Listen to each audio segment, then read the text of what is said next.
All right. Well, let's see if we can do this. So I just want to walk you through the ride that I did last night. The weather was nice, so I thought I'd get on the scoots and give it a blast. The purpose of the ride was to simply check and test the new suspension setup, which you'll see is infinitely better. I mean, I was able, for instance, this hill I'm going down now, I was just flying down it. I think the speedo's showing about 15 miles an hour, and that's because I was just not wanting to go faster. I could do. So yeah, super pleased with the suspension, new suspension setup. I started the ride on 72% battery, and I finished the ride at 42% battery, but towards the end of the ride you'll see the computer, the mini motor's eye flashing, because as I was pulling hard on the accelerator we were going down to about 36% battery. But I was riding in the following settings. So the power setting was at 100%, but the battery save setting was at 50%, or number 2 on the 3 battery save settings, 1 being a lot of saving, 2 being 50% saving, and then 3 being no saving. I was in 50% saving on this ride, so it's not applying all of the torque, all of the power, all of the time to the motors. But I was still able to cruise at 42 miles an hour. You'll see later on in the video. I cruised in gear 2 for the first half of this road period, and then moved to gear 1 for the off-road section, and then moved to gear 3 for the hilly ending section. Just on that, I will say that there was a lot of hills in this ride, and I was not pulling any punches. I feel more confident on the scooter. I think I'm 80 odd miles into riding the scooter, and it's now, with the suspension the way it is, I'm starting to get what I call flow, which is what I used to experience on my downhill mountain bike. So I'm able to just feel the machine and push it over and around obstacles better than I was able to before, and also my confidence is growing. So I'm working out all sorts of foot positions as well for high speed off-road, that kind of stuff I'm getting to grips with. So generally speaking, with these small wheels, if you're going to travel at high speed on road, you can reduce or minimize your speed wobbles, which you get on deceleration, not acceleration, on these scooters. You can minimize those speed wobbles by better throttle control, and also shifting your weight further to the rear of the scooter, and keeping the front end as light as possible. Speed wobbles will happen under heavy braking, and also under deceleration off the throttle at high speed. So you can see all of these roads. I mean, they look fairly flat, but they're not. They're gravelly, they're potholey, and with the suspension set up the way it is, it just flew down the road. I just, at this point, was just having fun, just enjoying the ride. Again, this is all uphill. We're slowly travelling uphill here. Fairly mild gradients. Later on, the gradients become fairly significant. I'll just have a look at the app, because I'll see what the overall routes were. I mean, the length of the route.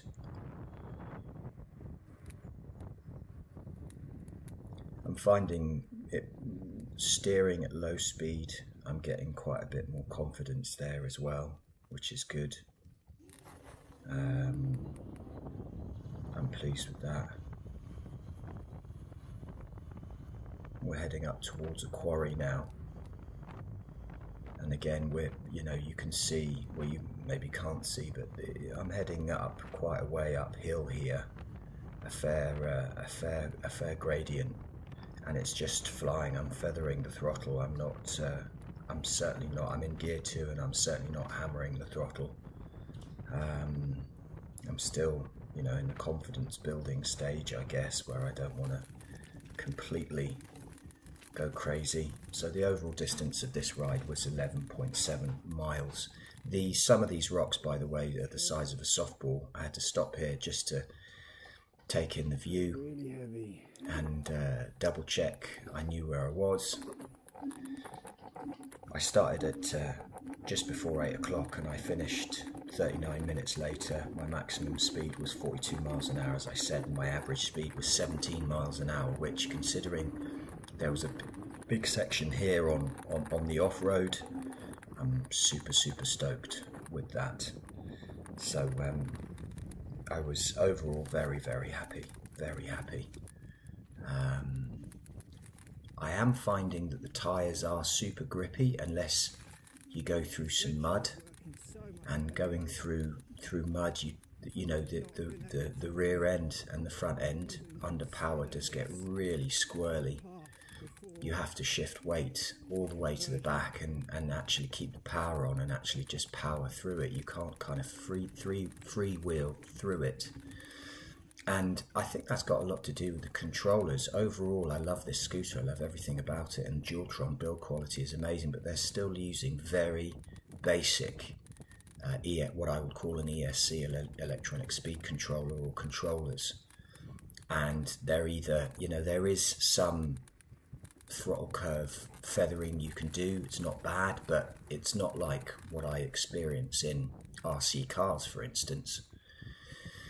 You know, I'm not sure if having a censored system could work in a scooter, but it certainly would be pretty nice. It would stop the initial, not cogging, but when you pull the trigger even a little bit, the thing just wants to go. It's just like, it's off. There's a sudden explosion, and then once you're actually moving, you're able to feather it a bit better, and that's the quality of the controllers. They're very basic. I would like to see better controllers, and that's really my only gripe at the moment with this Dualtron Ultra 2. Power-wise, it's a monster. You know, if I took this off the battery save mode, I don't know how fast it would go, but it was, you know, it's in battery save mode, it's instant, and with low battery, it's doing 42 miles an hour later on in the ride. You'll see it, and going up, you know, one of the gradients I go up is a short 40% incline, and it is 40%, and the other inclines are between 25 and 30%. They're really steep on the road and off-road, that you'll see soon. And I always try and go around puddles, guys. You know, I used to do it on my mountain bike. What's the point in going through a puddle if you don't have to? You just have to clean it at the end of the day, don't you? And you know, water does get in, water ingress does get in everywhere eventually. So I am trying to stick to days where it's not hoofing down with rain, and I'm making a point of not going through any puddles at the moment. So anyway, yeah, we're still on some. That's a really great ditch there, and it's just going straight over it. I'm not saying that I'm not getting a lot of vibration. I am getting vibration, but it is all doable. I'm able to control the scooter, control the throttle with my finger, control the brakes, and before I couldn't control it. Now we're on to some really nice stuff. It's gravelly, it's a little bit loose as well, so it was fun in the corners, but this thing just ate it. I think at points along here I'm going over 30 miles an hour on gravel. You know, weight nicely shifted back, and just on the power, really. I find feathering the throttle and not being on the power is a bit more stable than going slower and braking, to be honest. This is it's a proper machine. It's not dissimilar in the way it operates to a dirt bike, and I haven't got huge experience on dirt bike, but I have got quite a bit of experience on mountain bikes and downhilling, and it's like a cross between the two, to be honest. But I love the power, and I love the view. You don't get it through the camera here, but the wide angle view through your visor as you're cruising on down through here is just amazing. I thoroughly like it. So anyway, hammering down here, I remember. 32 mile an hour ish. Gear 2. Battery save mode, still in gear 2, battery save mode.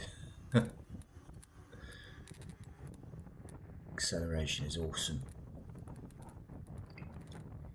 Now coming up here is a short section of 40-degree incline, and here it is on the right, and up we go, and it is super steep. I just put my body weight forward a little bit and just pulled the throttle, and then when we got to the top here, full on wheel spins because I didn't take my finger off the throttle, which was good fun. And we dropped down into another local village, and out of that village there wasn't really anything to talk about. Now this is the big hill. This hill is probably 2 miles long, I think. I should imagine, maybe a bit more. And it's all between 20 and 35% incline, and it's at this corner here, not because I wasn't going fast enough, I felt confident to check it. I put it into gear 3 on this bend, at the top of this bend, like now. That's me putting it in there. There it is, and off we go, gear 3. Tons of power, just wanting to pull. This is a steep section coming up at the end of this open section, and it just hammered it. Just hammered it all the way to the top. This is a significant hill that I'm at the top of, and the camera doesn't do the view justice, and also I didn't have the camera on my head, so maybe I should have done that. I could have turned to the left and showed you all the beautiful Scottish landscape and sunset. It was really pretty special. And now we're coming down into my glen. This is the home run now, so I know that the eye starts flashing now because I dropped down below 40% battery. It's not doing anything to the controls or the power delivery. It's just telling me that the battery's getting a bit lower. By the bottom of this hill, I was dropping to about 36%, but then when I stopped at the end of the ride, it was back up to 42%.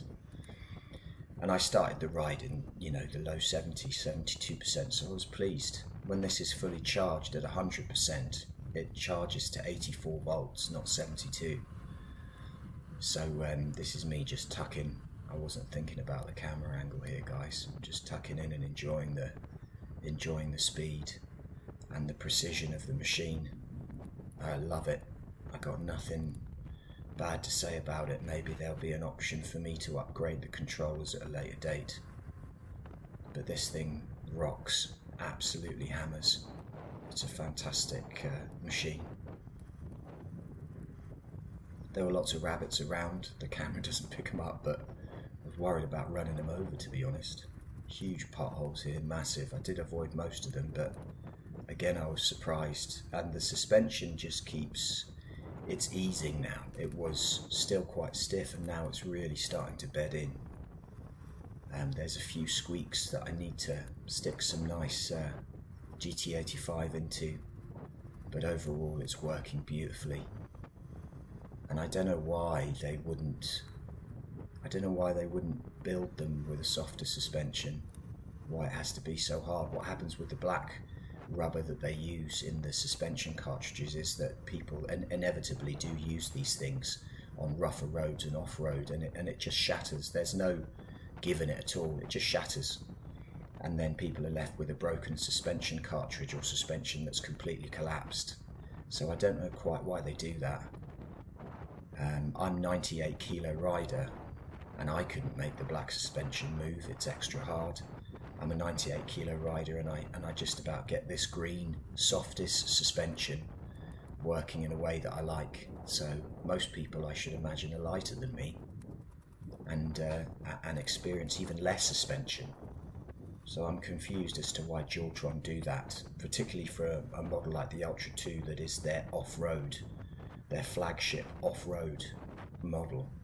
I think it should come with a different a different set of suspension bushings myself. But anyway, hammering down the hill, touching 40 miles an hour regularly, then onto a nice stretch of road where, yeah, I just, at this point I know I'm almost home, so I just pull the throttle and just give it loudly. We are seeing a bit of drop off of performance for sure. I would have maybe done 45 on here if the battery was full. But I mean 45 in gear 3 with 50% power save on. Turn the power save off and I think it's 50-55 mile an hour scooter. Well, we know it is. We know it is from other people on YouTube, from Ride and Glide on YouTube, testing it on a race car track. It's a beast. It's certainly more than enough for me, and I'm quite adventurous with the way I'm riding, particularly my off-road riding with this thing. I plan to use it to its absolute limit, which a lot of people I think don't, because it's, you know, in the urban environment you don't have access to this kind of off-road. And that's me up the driveway, guys. So I just wanted to bring you along on this journey. I thoroughly enjoyed it. It was the best ride to date. It was my second long ride.